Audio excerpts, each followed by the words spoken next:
A história da saúde do Brasil pode ser contada a partir do descobrimento.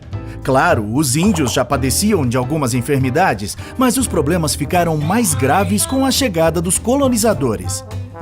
Foi lá, 500 anos atrás, que começamos a busca por soluções para as questões de saúde dos brasileiros.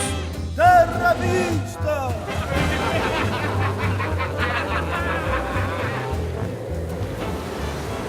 Durante os 389 anos da colônia e do império, pouco ou quase nada se fez pela saúde no Brasil.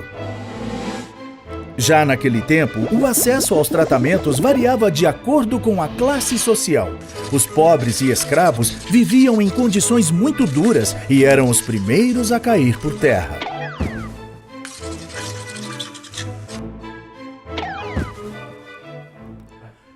Já os nobres e os colonos brancos com posses tinham acesso aos médicos e remédios da época, e assim, maiores chances de enfrentar as doenças e a morte.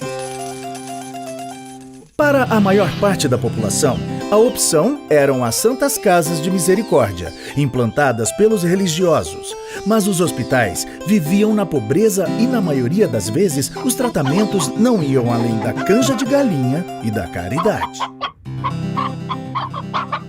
Os doentes recorriam aos curandeiros ou similares. Na época, os grandes conhecedores das terapias de cura e do poder das ervas medicinais brasileiras.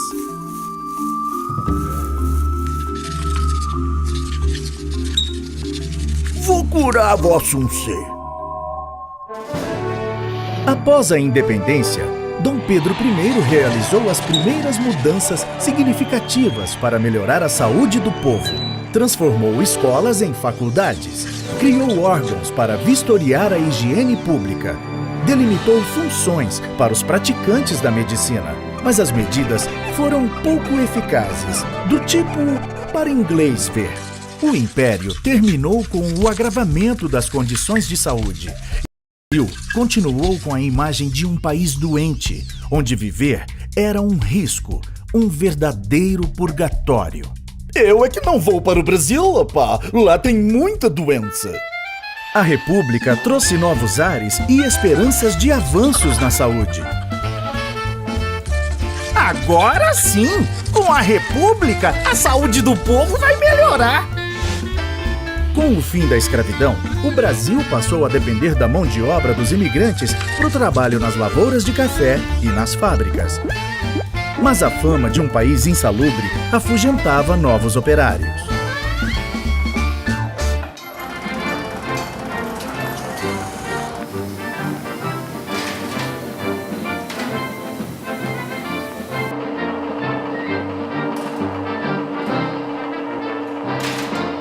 O período de 1900 a 1920 foi marcado por reformas urbanas e sanitárias, principalmente nas grandes cidades, áreas portuárias e no Rio de Janeiro, então capital da República. Apesar disso, o Brasil seguia refém dos problemas sanitários e das epidemias. Pois é isso mesmo! Ando chovendo! Chegou palhaçado! Chegou palhaçado! Na minha gaita! Vou tocando, rato. As mudanças propostas por muitos eram contrárias aos interesses políticos e econômicos daquele tempo. No entanto, o crescimento do país dependia de uma população saudável e com capacidade produtiva. Os sanitaristas comandaram este período realizando campanhas de saúde. Um dos destaques, o médico Oswaldo Cruz, enfrentou até revoltas populares, mas convenceu o Estado a tornar obrigatória a vacinação contra a varíola. Tem no braço um tetão, chega assim e vamos mais, enfiando aquele nosso, para ver tudo mais. Mas a lei mata o coitado do freguês, mas bebendo nada feito, não enterro da fruta dela. As campanhas chegaram até os sertões do país, divulgando a importância do cuidado com a saúde no meio rural. Mas os pobres continuavam em moradias precárias e as doenças fazendo vítimas. Só a gripe espanhola causou a morte de mais de 300 mil brasileiros. Nos anos 20, surgiram as CAPs, as Caixas de Aposentadoria e Pensão. Foram criadas pelos trabalhadores para garantir proteção na velhice e na doença. Com o passar do tempo e a pressão popular, Getúlio Vargas decidiu ampliar o atendimento também para as outras categorias profissionais. Estamos expandindo o modelo das CAPs. Agora elas passam a se chamar IAPs, Institutos de Aposentadorias e Pensões, e vão atender muitas categorias profissionais. Também estamos criando o Ministério da Educação e Saúde para dar mais atenção aos trabalhadores. O período getulista promoveu reformulações no sistema. A atuação passou a ser mais centralizada, focada no tratamento das epidemias e endemias. Só que as verbas da saúde acabavam desviadas para outros setores. Boa parte dos recursos dos IAPs eram utilizados para financiar a industrialização do país. E, mais uma vez, o atendimento não chegava a todos. O Brasil continuava doente.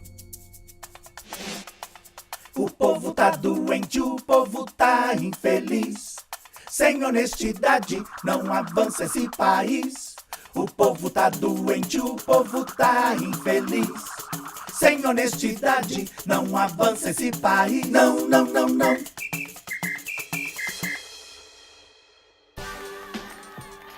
A Constituição de 1934 proporcionou aos trabalhadores novos direitos, como a assistência médica e a licença gestante. Até que em 1943 veio a CLT, Consolidação das Leis do Trabalho, que além dos benefícios à saúde, criou o salário mínimo e outras garantias trabalhistas. Com a Segunda Guerra, o mundo paralisou perplexo diante de Adolf Hitler. Regulären Soldaten geschlossen. Seit 5:45 wird jetzt zurückgeschossen. Und von jetzt ab wird Bombe mit Bombe vergolten. No Brasil, o desafio era levar mais saúde ao povo brasileiro. Em 1953, foi criado o Ministério da Saúde, que se ocupava principalmente das políticas de atendimento nas zonas rurais, enquanto que nas cidades, o acesso à saúde era privilégio dos trabalhadores com carteira assinada. Queremos demonstrar ao mundo inteiro, a todos que nos querem dominar, que o Brasil pertence aos brasileiros. E o momento é surgir para trabalhar. Brasil, vamos para as urnas, povo democrata, gente varonil. Juscelino, Juscelino, Juscelino, para presidente do Brasil.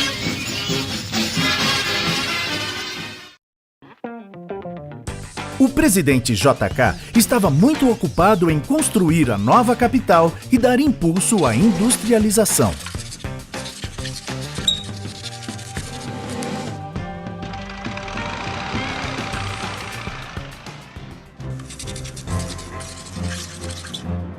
Atenção, Brasil!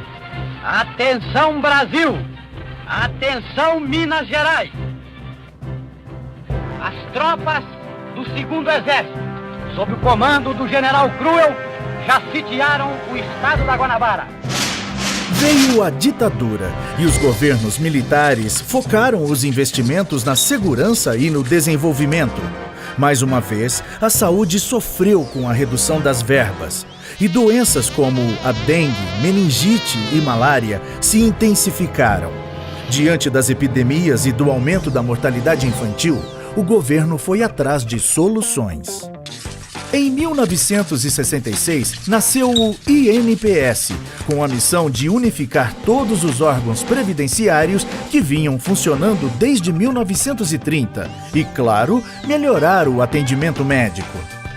A atenção primária cada vez mais era vista como responsabilidade dos municípios e os casos complexos ficavam a cargo dos governos estaduais e federal. Nos anos 70, o FAS, um fundo composto por recursos da loteria esportiva, destinava parte do dinheiro para a saúde. Acho que isso é uma zebra. Mesmo assim, no auge do milagre econômico brasileiro, as verbas para a saúde representavam apenas 1% do orçamento geral da União. A piora nos serviços públicos deu força para o crescimento dos grupos privados e os brasileiros entraram na roda viva dos planos de saúde. Saúde virou sinônimo de mercadoria. A 8ª Conferência Nacional de Saúde, em 86, ampliou os conceitos de saúde pública no Brasil e propôs mudanças baseadas no direito universal à saúde com melhores condições de vida. A forte presença de organismos internacionais também abriu os olhos da sociedade para o valor de ações de saneamento, medicina preventiva, descentralização dos serviços e participação nas decisões. O relatório produzido durante a 8ª Conferência foi tão importante que serviu de base para a elaboração do capítulo de saúde da Constituição de 88 e para a criação do SUS, Sistema Único de Saúde.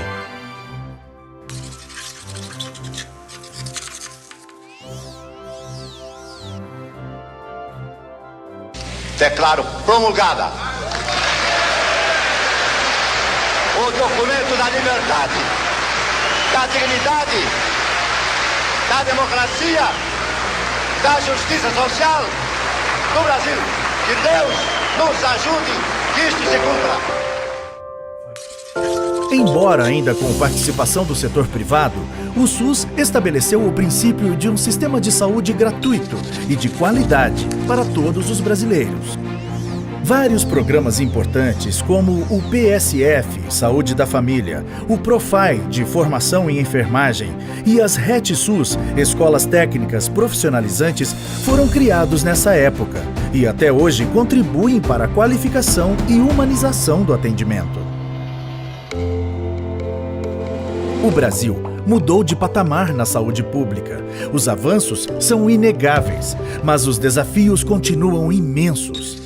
Até hoje, o SUS não recebe verbas suficientes e isso tem reflexos diretos na qualidade do atendimento. A saúde também segue sofrendo as consequências da corrupção e do gigantismo do Brasil. Assim como há 500 anos, ainda estamos em busca de uma saúde de qualidade para o povo brasileiro e esperamos pelo momento onde o Brasil faça valer o artigo 196 da Constituição. Saúde, um direito de todos, um dever do Estado.